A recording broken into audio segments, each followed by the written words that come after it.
Let me ask you a question. What do you think of when you hear live event production? Does that ring the same in your mind with virtual event production? Today, I am on a rant to discuss the two and then some.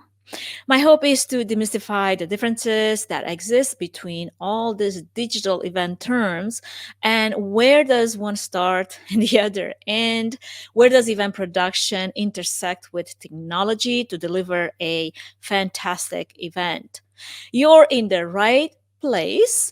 I am super impressed and appreciative that you're taking the time to learn, to brush up on your skills, or maybe develop new skills and lay down a foundation for what could be new opportunities.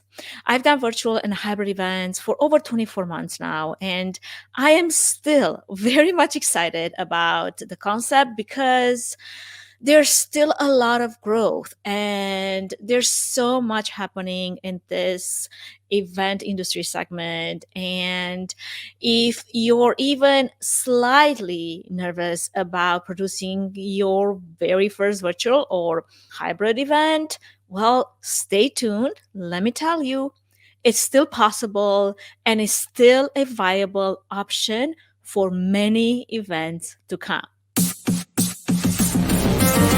Welcome to Events Demystified Podcast, the Rant series, where we go off the cuff and say it as it is, tackling anything and everything in the AV production, technology and event industry that not a lot of people are willing to talk about.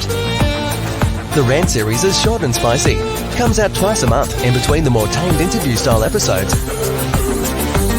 This podcast is brought to you by Tree Fan Events, a woman-owned boutique event production agency, and your host is Anka Trifan. Thanks for tuning in.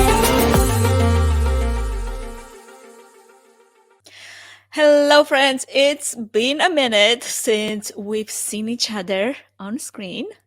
And I know that it's been a minute since I have produced a rant. So here we go. It's our eighth rant in this series. I am your Events Demystify podcast host, Anka Trifan, that normally would come with all those interview style episodes. But today I am on a rant and we're going to tackle a few different topics that relate to virtual event production and live event production and the differences between the two. I am so glad that you're here. I appreciate that you've been carving this time and making the time investment for yourself, but also, for your team and your clients and the future of your own career in the event industry. With that, a little bit of background on this topic. The reason why I decided to tackle this conundrum is because I was planning to join a webinar a month or two ago, I think it was, that was going to take place virtually, and it was going to tackle the topic of hybrid event live production. And as always, when it comes to event production topics, my interest was piqued and I was so excited about it. And so I put in my calendar, I cleared my schedule, and I joined the webinar. About 5 minutes, 10, maybe 10.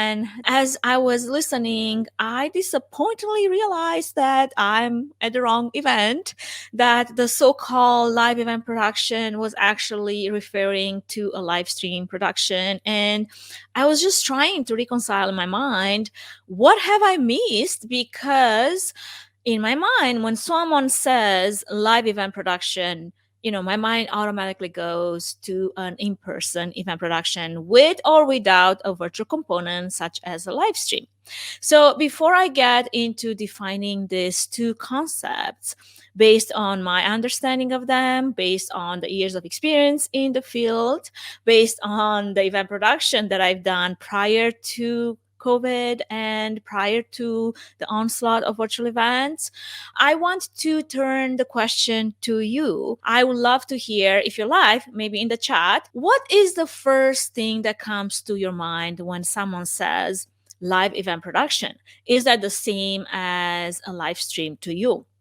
If you are watching this on demand or listening, you can always contact me via the information that is listed in the episode notes. I feel like as event planners and event producers, we've got to be super careful with asking our clients to clarify what their understanding of this concept are, and if it's a live event production that they hire us for, making sure that we know in advance if that also includes a live stream component, in which case that term could turn, into a live event broadcast. So we've got a few digital event terms to tackle today, and that would be live event production, virtual event production, live event broadcast, and then the differences between a live stream, a sim live, a webinar, webcast, virtual worlds, and the metaverse. So let's start with first one, just to get straight into the topic.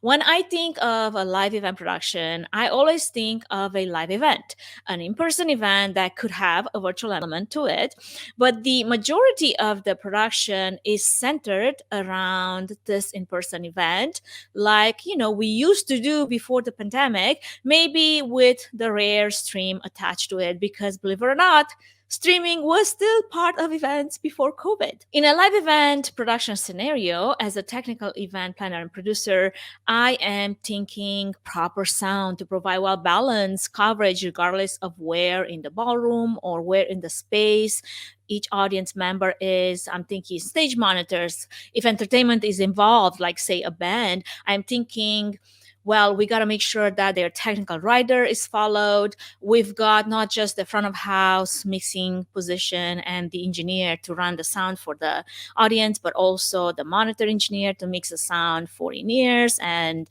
wedge monitors. And I'm thinking also lighting, and I am thinking proper stage wash as well as lighting as an element of intentional design and decor, and the mood that's attached with the type of colors that we choose in our lighting schemes. I'm thinking video elements such as projection and maybe projection mapping, LED screens, preview monitors, cameras, and in the case of hybrid, multiple cameras. Some could be man operated and some could be remotely operated. And then, of course, all the technical support staff to support this event, to loading, to set up, to test, rehearse, run, execute the event, and then strike and load out. Live event production is and will always be a team of people. It's never just a one man show running the whole thing. If that is the case, and I've seen that happening during some events, I'd be very, very, very concerned. All that to say, when it comes to virtual event production, also known live stream, one person could run it all, depending again on the complexity of the virtual event itself. As a matter of fact, I have been sole handling the streaming and execution of many, many virtual events in the last 24 something months that we've been doing this, from seminar, meetings, association functions, fundraising galas to multiple day conferences, some with concurrent sessions, streaming that's happening at the same time, some with multiple video sharing platforms or video event platforms that are intaking the actual stream. Not ideal. Don't attempt this if you don't have experience running virtual events on the technical side, behind the scenes. Having more than one person is always helpful. Let me tell you, having a show caller, golden, but it's possible, okay? So, what does a virtual event production entail, and how is it different than from a live event production? A virtual event production is an event that takes form and takes space and takes place entirely online. The speakers are online and the audience is online, everyone being connected through a common environment. This common environment is enabled through the use of computers, technology, production, and obviously is reliable on the internet, on the broadband. It's what we call a digital venue, and this venue can be a video sharing platform or a virtual event platform. Speakers could join virtually via Zoom, Google Meets, Vimix calls, you name it.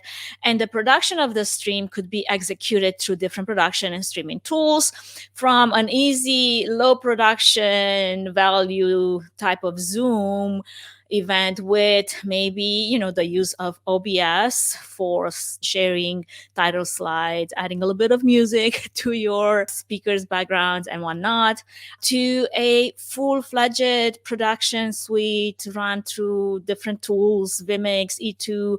There are different type of operating production tools that would allow for this event to be packed with graphics, lower thirds, picture in picture, different templates for how the presenter and the slides, or the presenters and the content assets, are showing up on the screen on the audience side, how you start and you stop those live sessions, making sure that the right speakers are in the right virtual spaces before their sessions, making sure that their microphones are tested and the cameras and the framing and the lighting and all the things before going live. Also, how switching happens during the sessions, making sure that a session is being recorded and broadcasted, dealing with all the technical security disruptions that could be part of the event, with the use of a range of production equipment that is normally used in broadcasting to create this TV show type of event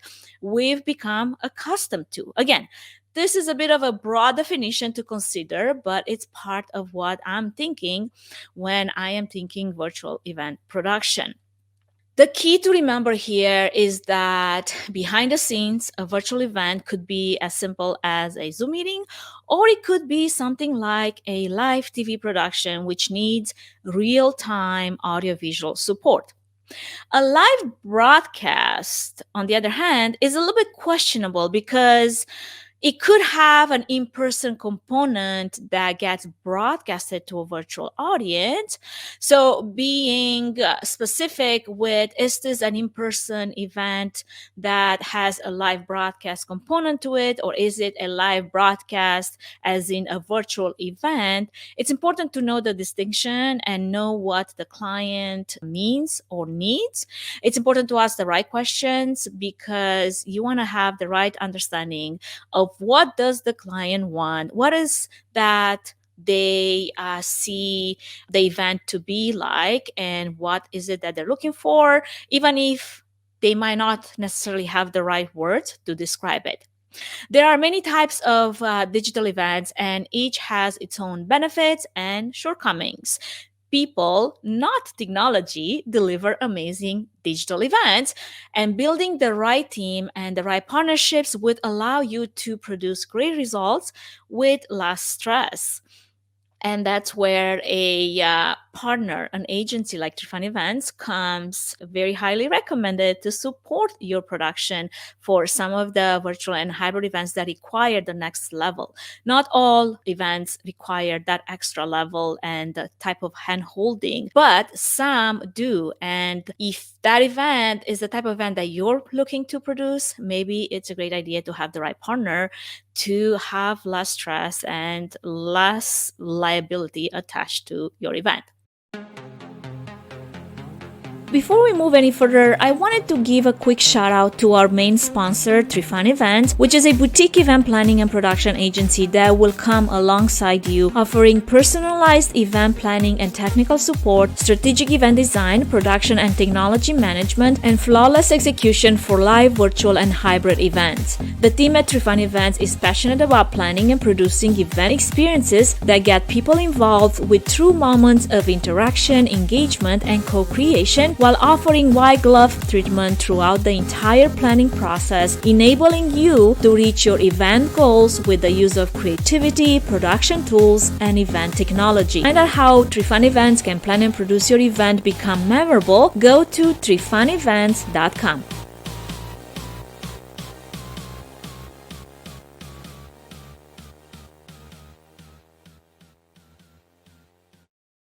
Even after almost 2.5 years of virtual and hybrid events, there's still a lot of people out there, even in the event industry, that seem to confuse often the terms related to hybrid, virtual, live stream, simulive, webinar, and webcast. So The next segment of this rant, I would like to, maybe briefly examine each type and get familiar with each term without going a whole lot into details for the sake of keeping this episode short and sweet, as I promise that some of those rant episodes are.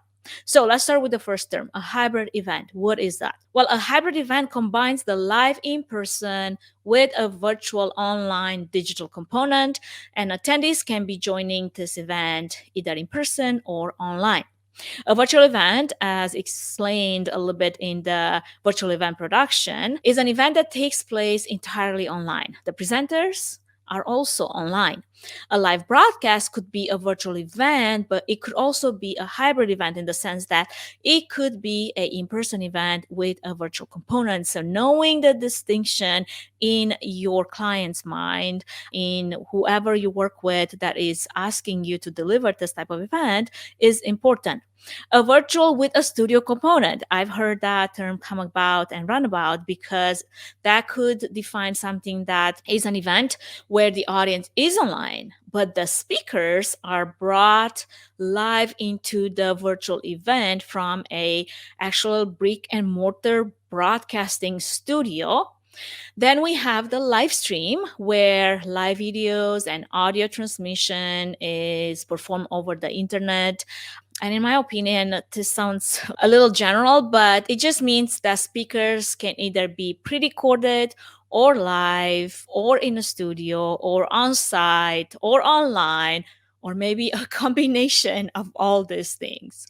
Simulive is a scheduled pre-recorded content to play out during an event within a specified start and end time of a event session. So it could be a virtual event that's live with a few simulive component pre-recorded segments. We have webinar, which typically is the singular presentation or session using a presentation tool such as PowerPoint, Canva, Keynote, Google Slides, you name it, a webcam, a screen share with audio broadcasted over the internet, and it can be live or pre-recorded. Also, webinars could be scheduled live and brought into a broadcasting studio and mixed into the event content to maybe elevate the production value with graphics such as lower thirds, stickers, overlays, and broadcasted live to a video sharing platform such as YouTube, or Vimeo, or even the virtual event platform. A webcast, similar to a webinar, could be singular or it could be multiple presentations that could be live streamed live or could be pre-recorded. Virtual worlds is my understanding of a virtual world is this computer-based simulated environment that is intended for the users and the audience to inhabit and interact via what we would call avatars, which are basically animated figures versions of yourself. There's quite a few event platforms that support virtual worlds, and the number is growing. Event Farm comes to mind, VFairs, Tihu, Storyscapes 3D, which is, if you're familiar with IMAX, is the platform that created Planet IMAX for IMAX just last year. And they created multiple islands, virtual islands, with speakers and engagements and different features that you as the attendee could explore. Virtual Worlds is a blended digital event experience because you can visit at your leisure, you can visit on demand, you can visit live, you could also have simulive content, and a mix of many virtual features that work together to create this virtual world. As we're moving more into the extended reality elements that can be applied to digital events and meetings and conferences and corporate events, the concept of a virtual world morphing into a persistent and immersive 3D environment that makes extensive use of the new and emerging virtual, augmented, and physical reality and aims to take people beyond the screen into this metaverse is a new concept. As new as it is, and as much as it's still in its infancy, it is also heavily underdeveloped as we speak. It is the future, and there's case studies and case uses for the metaverse that go far beyond gaming. For example, a participant might use it to spend time with friends remotely, visit virtual retail stores, or attend virtual events. The way I see this work for corporate events and meetings, the metaverse could, help bridge the gap between the physical and the virtual world. And this has the potential to bring a whole new level of consistency and immersion for today's increasingly popular hybrid events format. And I guess rather than viewing it as a way to completely change and redefine the event landscape as it exists right now, because I've heard a lot of the complaints where this is just something so far into the future that why should we bother with this? I think the constructive approach to that would be, well, how about we look at it more from a innovation point of view and recognize how it can augment current hybrid event formats. And the main thing to remember is, though, face-to-face interactions obviously are not going to go away. They are key to building trust. And while physical interaction will remain irreplaceable, it is not always a viable solution for everyone. So in these cases, the metaverse might just turn out to be the very next best thing. Anyway, in conclusion, because this episode is getting a little long, working with virtual and hybrid events requires a continuous desire to learn, to discover, research, because it's based on technology that is rapidly growing and morphing and transforming. And the most important implication for the event industry and the event sector is that this continuous transformation offers unlimited space for new ideas. It helps break down the divide between those attending in person and those attending virtually. In either case, attendees can enjoy a similarly engaging and high quality experience with some of the technology that is now available. Each type of virtual event format that I have defined today will have a different set of requirements to support different event needs and different event communities with a diverse range of options and features. If you're unsure which event format or which option and feature would serve your future event best, well, let's chat. I have my calendar link posted in the episode notes, and I would love if you just schedule a brief time to talk about your event and learn more about what you're looking for. And I will provide you honestly with my expert advice on what might be best for your event. Thank you again for tuning in. I hope that you found value in what was shared today. Make sure to come back for more. Until next time. Thank you for listening to the Rant series of Events Demystified podcast. If you enjoyed this series and the other interview-style podcast episodes, please take a moment to review it and rate it. If you'd like to take it one step further, feel free to share it with your network. Connect with Anchor on social by tagging @Events Demystified Podcast. And if you'd like to learn more about Tree Fan Event services and find out if we're a good fit in supporting your event, can we help your event be successful with a 20-minute free consultation? Link in the episode's notes. Thanks for tuning in.